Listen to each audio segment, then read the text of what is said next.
I would just want to add, because you said something that I think kind of hit it on for me, was the why behind it.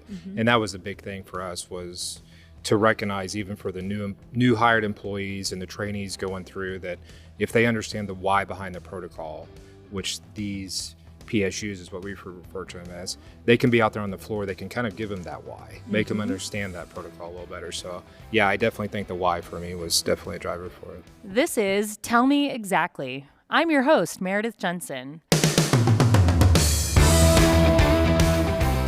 And today I am joined by some of my new friends from Jasper County Emergency Services in Carthage, Missouri. Joining me today is Ellen Biesemeyer. Ellen, say hi and tell us who you are and all about yourself. My name is Ellen Biesemeyer. I'm the Quality Assurance Coordinator at JASCO. Been there 20 years. Quality assurance for probably 3 years almost now. Thanks for coming. Thanks so much for being here. Also joining me is Brandon McClintock. Brandon, say hi and tell us about yourself. Good morning. I'm Brandon McClintock from Jasper County, the executive director there. Been there for about 18 years and work here close with Ellen. So all right. Thanks for having us. Yeah, thanks for coming. Today we're telling you exactly all about a new position that Jasper County has created called Protocol Specialist. And it's a really unique, cool thing that I really want to share with all of you, because I think you're going to maybe take away some hints on things that you could do at your center for this. So Brandon, before we get into that, tell us a little bit about Jasper County. Tell us about the demographics there. What's your agency all about? We are one of two PSAPs in the county. We dispatch for the entire county except for the city of Joplin. City of Joplin's within our county. We have a population countywide about 120-some thousand. We dispatch for about 75,000 of those. We have 11 fire agencies, 8 police agencies, 2 EMS agencies, roughly 25 total agencies. We have 10 active consoles. Typically we have 4 to 5 on shift, and we do, about 150 to 175,000 calls a year. Southwest corner of Missouri, so we're pretty active in severe weather, so we're kind of in severe weather mode this week. Tornado Alley. But that's, we're just kind of here in the tucked in the southwest corner of Missouri. So. And Jasper is a triple discipline. We are a triple ace or a triple user. Our goal is to be, tri-ace at one point, but we are ace in medical. We just submitted the paperwork or the ACE standards on last Thursday for the PD side of it. Ellen pushed the submit button. We just talked about that, the big dramatic submission of that. So, but that's where we're at. Okay. And so you've been triple discipline ProQA users since when? Oh, that's a very good question. We've been medical since I think the building was created in 1997. So They've been using medical for a long time. Fire, next was fire, which was probably about 4 or 5 years ago. Mm-hmm. And then shortly after that, we went with PD, which I think has probably been 2 to 3 years ago, roughly. So we're pretty new with the police and the fire side. Yeah. So a little background of how we ended up with this episode came from an idea from me visiting you guys, right? I was just at your center visiting, helping you get ready for your ACE preparation and providing a little bit of training and things like that. And you guys told me all about this protocol specialist. So Ellen, I'm going to kick it over to you. Tell me what a protocol specialist is at Jasper County. Well, so we were looking for a way to involve some of our comm room staff in the queue process.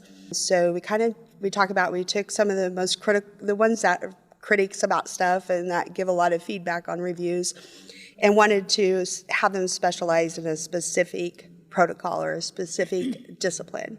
And then they can be used to help with call reviews, training, and just offer guidance in the comm room, available for their team. So you're essentially taking one of your certified dispatchers that's triple discipline certified in medical, fire, and police, and turning them into the expert out on the floor? Yes, in one discipline. Each one gets one discipline. So. Okay. And when did you launch this program?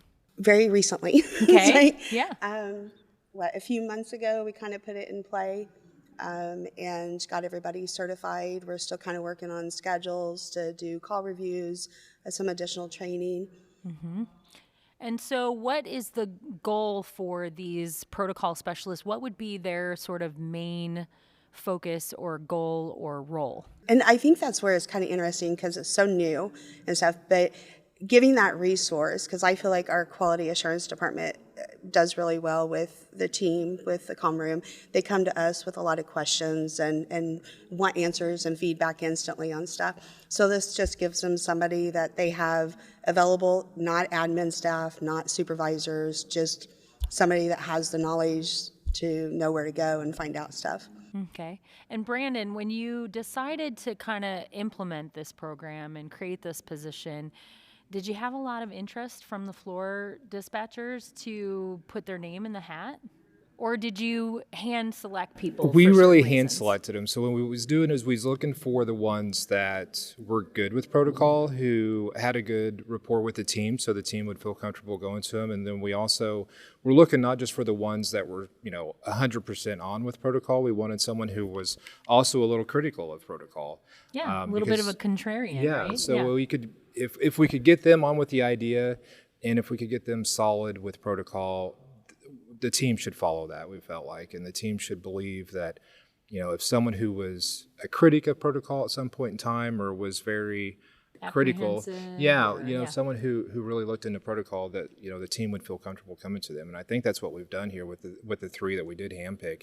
And also, it wasn't even that; it's also the ones that are strong with training in those protocols. So Parker, who's over here, medical side, he was very into the medical, like he gave a lot of feedback to Ellen, or seeked a lot of feedback from Ellen whenever he would get a report back. So we felt that he was probably the best person for the medical side of that, which I still believe he is. But So we love to do shout outs here on Tell Me Exactly. So let's do a quick little shout out to the protocol specialists that are currently at JASCO. Call them out by name. Let's give them their moment. We got Parker, who's here with us, sitting in the back, and then we have Leonard. He's our fire. He's here also at Navigator. And then we have Amanda. She's doing our police side. She was supposed to come to Navigator, but she couldn't make it. So Amanda is our police one. She's also our TAC back home, so she's very rounded in the law side of it. Okay. And so, Ellen, back to you a little bit, kind of thinking back to when this was first coming into fruition and you were maybe first conceptualizing this as an idea. What kind of prompted this? Like, was there a challenge that needed to be overcame, or was it more of just, we need a middle person? I think because of the three that we selected are ones that would come back and kind of question. And so we would, here's your standards, here's the rules, here's this is why, and stuff. So we really felt like if we could train them on our side, that they would understand the whole process a little bit better, and stuff. So, and instead of making everybody so overwhelmed with all three, we just pick one discipline, one protocol, to follow. So it was more of like an organic thought because they were already kind of becoming the experts because of all the questions, right? Yes. Or maybe that apprehensive attitude in the beginning that led to you guys saying, well, do your homework and do your research and learn more about the why before you. Yeah, they would be the ones that would come and they would look up and they'd give that feedback about why they did something, and then reference this, and so we'd come back and forth, and sometimes we would agree, sometimes we don't. Okay. So it's just kind of nice, like, come see my side, come sit in my chair, and listen to these calls and learn the standards, and go from there. So on that note, what training are you providing for these protocol specialists? Are they getting Q certified? All of them are Q certified now. So that took us, of course, a few weeks to get everybody in. And we did do kind of a crash course class with all the Qs and kind of went over the process and expectations of kind of what we wanted the unit to do. My plan is to give each of them a couple hours a week to work with me, do some call reviews, and help with training. I encourage them to, if they see something out in the comm room that maybe we need to focus on, to let me know so we can work around that. Just another resource out there. Yeah. I would just want to add, because you said something that I think kind of hit it on for me, was the why behind it. And that was a big thing for us, was to recognize, even for the new hired employees and the trainees going through, that if they understand the why behind the protocol, which these PSUs is what we refer to them as. They can be out there on the floor. They can kind of give them that why, make them understand that protocol a little better. So yeah, I definitely think the why for me was definitely a driver for it. Yeah, and that was one of when you guys explained this to me during my visit, that was one of the things that I said, we got to get on and talk to other people about this, because I found that to be really unique and helpful, I think. Because to me, the fact that they are the peers out on the floor still doing calls shoulder to shoulder with them lends that intense amount of credibility that when you go through the Q class and you are grading their calls can sometimes pull away from that, right? It can pull away from that feeling of you're just like me, right? And it can start to feel a little bit authoritative, right? And as we know, the Q process was never intended to be punitive. And so I love how this is kind of bridging that gap a little bit for those dispatchers. So tell me, have you already seen benefits from this program? Unfortunately, not really yet. We're still so early on in the stages. Of course, our ACE application kind of took priority the last couple of months. We do have some upcoming training that we're going to work on, of course, with you, with the unit. And we'll start trying to piece together. I've been trying to look at the schedule. When can I get some time with one of them? Just anybody. I don't know if we've necessarily seen benefit from it in the sense that we want to see it, but I think we've seen benefit with the team understanding that, there's opportunity there for them also in the future, or that we're not just the Q department versus the comm room, that also the Q department extends into the comm room and includes them in part of that. So. It's the whole center. I love that, because we do see that happen sometimes naturally at an agency where it tends to turn into this culture of us versus them, right? And that's to me what this is going to prevent, right? Or at least help bridge a little bit, because we never want that to really be the culture. Absolutely. Yeah. So you spoke a little bit about the upcoming training that we're going to do, and I want to touch on that a little bit. So what she's referencing is that you're using your ESP days to do one of the courses that we're now offering that's kind of new as a part of our ESP program, that is, we're essentially calling it EDQ Concepts for Dispatchers, which I think this is a perfect time to do it, right? Because you're bringing in this role. So EDQ Concepts for Dispatchers is all about just kind of focusing on teaching the dispatchers about what the standards are, right? Because we put the people that are grading the calls through a course and get them certified and teach them all how to grade the calls, but then the dispatchers get their grades back, and a lot of times they don't maybe have a good understanding of what it all means. And so I think this pairs up with that very nicely. So that course focus, of course, it doesn't cover all of the standards. It's not a certification course, but it covers the most frequently asked about ones, right? And helps the dispatchers dig into the why behind those standards as well. So this is perfect. And I think it'll help. And I like the idea when we talked about it, and because this is so new, that kind of putting it together with them. So. Well, even after our visit with you last time, we even came back to the table, and there was things from our conversation we had with you that we learned that we even kind of discussed internally. So I think even with this class coming up after the fact, we'll still probably come together and say, hey, there's some things that we can still work on, or maybe help make this program a little better or more successful in the long run. So. On that line, when you started putting this together and started actually bringing this to life, were there any challenges that you faced in trying to get this up and running? I mean, understanding that this is still in its infancy, and we may end up with challenges that we haven't encountered yet, but staffing, it's always a challenge. Luckily, the last few, I don't want to jinx it or curse it here, but we've been pretty blessed, and we've been getting staffed. So I think we're like 3 short now overall from being fully staffed. Which in my 18 years we've never been fully staffed. So that's always been a goal of mine, is to get us back to that point where we can say, hey, we're fully staffed. But I think having staffing where they can actually come off of console now for a while, get Q certified, and now spend some time actually with Ellen in the office and going over the Aqua and how to Q calls, and eventually at some point in time coming off console with their own and going into the office and doing some Qs. So staffing was definitely a hurdle. We actually, because we had talked about this for probably a year. It's been a while. Or so of kind of doing something like this. And I think it was just the timing and the staffing and who you're going to pick, how can we make this work, you know. And so we kind of, talked about it and ran ideas, and then we finally just were like, let's just do it. Let's get them certified. Let's get started, and we'll just figure it out. Pull the Band-Aid off and let's just go. Yeah. Yeah. And so have they been out on the floor? Have they had a lot of throwing up the bat signal and asking questions? Not a whole lot yet. Okay. Like I said, unfortunately the ACE process the last couple months, because we got them all certified and then we, went and working on our ACE application. So I talked to them. They still, we go back and forth about calls, or we'll talk about just things. They're great about coming in, asking questions, or like I said, giving that feedback on call reviews or emails.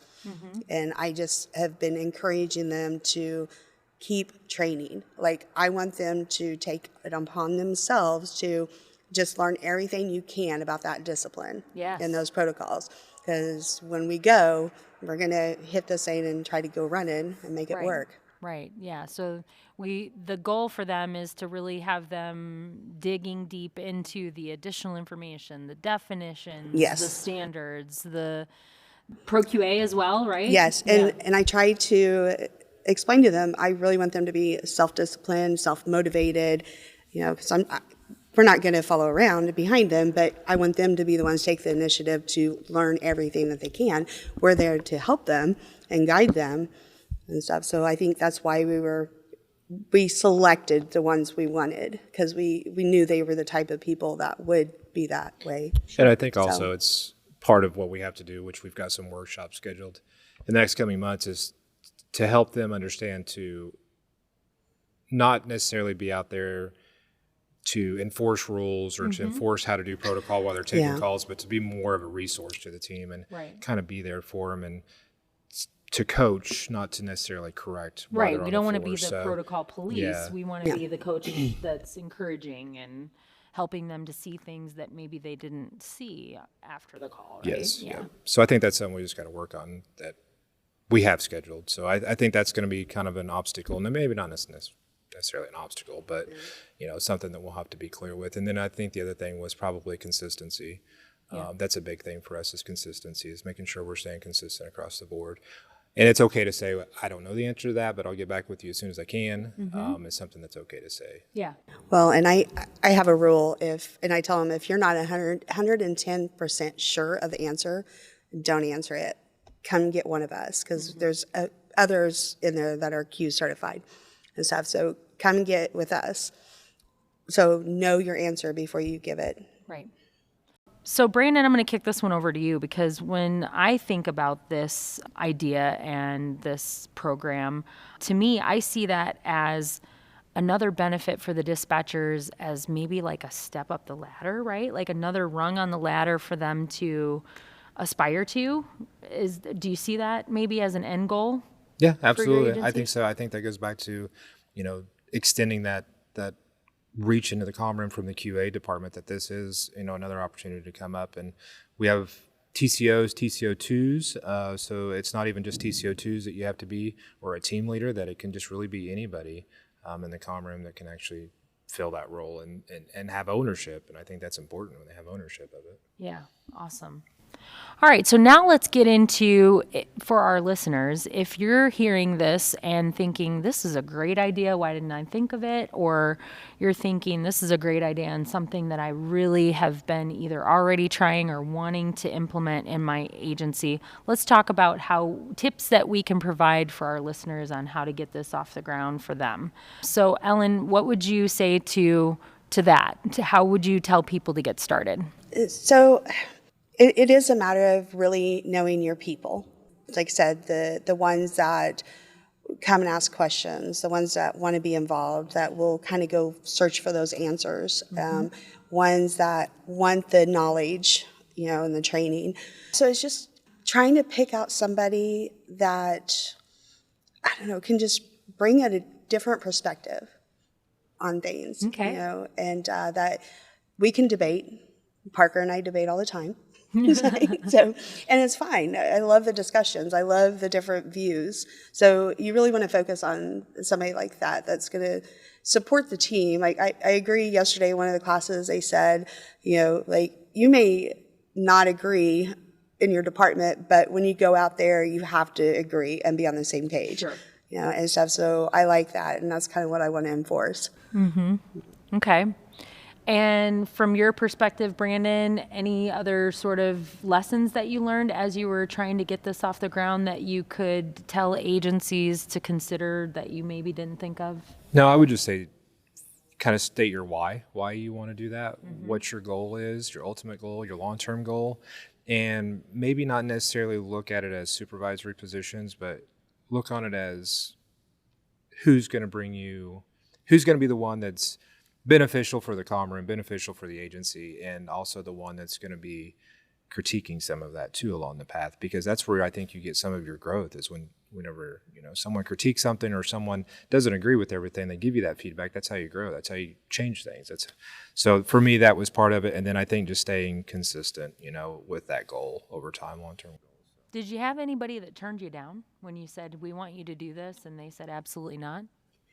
No, I don't have to name No. names. I don't think so. I mean, I don't know that we necessarily even gave it as necessarily It wasn't really an option. As an option, I don't know. We're like, hey, we picked You're you, gonna do and this. we want Yeah. you to get Well, certified. and I think we told them, for some of them, like whenever you see the QA side of it, especially for me back whenever I got QA certified, part of the reason I went through is because I was kind of the same way. I was questioning a lot of different things with protocols. So whenever they put me through the Q class, it brought me back, and I was able to see things differently when I went through the Q class. So I understood things differently. I seen the why behind it, again, back to the why. So it made more sense. So I think for those same individuals that we picked, it gave them that why, or put that why behind it. So Okay. We did ask them. We didn't, I did approach each one of them and kind of like, hey, we got this idea. This is what we want to do. Are you up for it? So maybe the takeaway for our listeners might just be like clear expectations up front, right? To avoid anybody going, absolutely not, I'm not here for that, right? Yes, and it was, and that was Good. kind of thing, like, because I went 110%. I don't want to put all this time and training and get everybody certified and not be a benefit. Yeah. So thank you guys so much for joining me today. Like I said, I was just so jazzed when I heard you guys explain this whole concept. And what I'm hearing is that we need to do a sequel, a part 2. Let's come back and bring you guys on again after some time has passed and you've had a chance to get the wheels under this program and really get some data going, and we'll check in and see how it's going. But for me, I love it. I'm totally here for it. I think it's a really cool opportunity that agencies could use for building those local subject matter experts, bringing in those people that maybe had a little bit of pushback and winning them over sort of by getting them to dig deeper and learn more about it. So I love it. And also those rungs up the ladder, like we said, more opportunities for the dispatchers. Well, I appreciate you having us on here today to talk about it, and definitely look forward to coming back and discussing it once we get this thing going. And part of it was bringing them to Navigator this year and kind of seeing things too, and then coming back and having those classes. And I'm hope excited for when we it, get so. back, we really plan on trying to focus on it, way more than what we've been able to the last few months, getting it started. So Yeah. Well, and hopefully we'll when see. we bring you guys back in, we will have heard from other agencies that listened to this episode and said, hey, we're trying it out too. So if you try this out at your agency, be sure to let us know.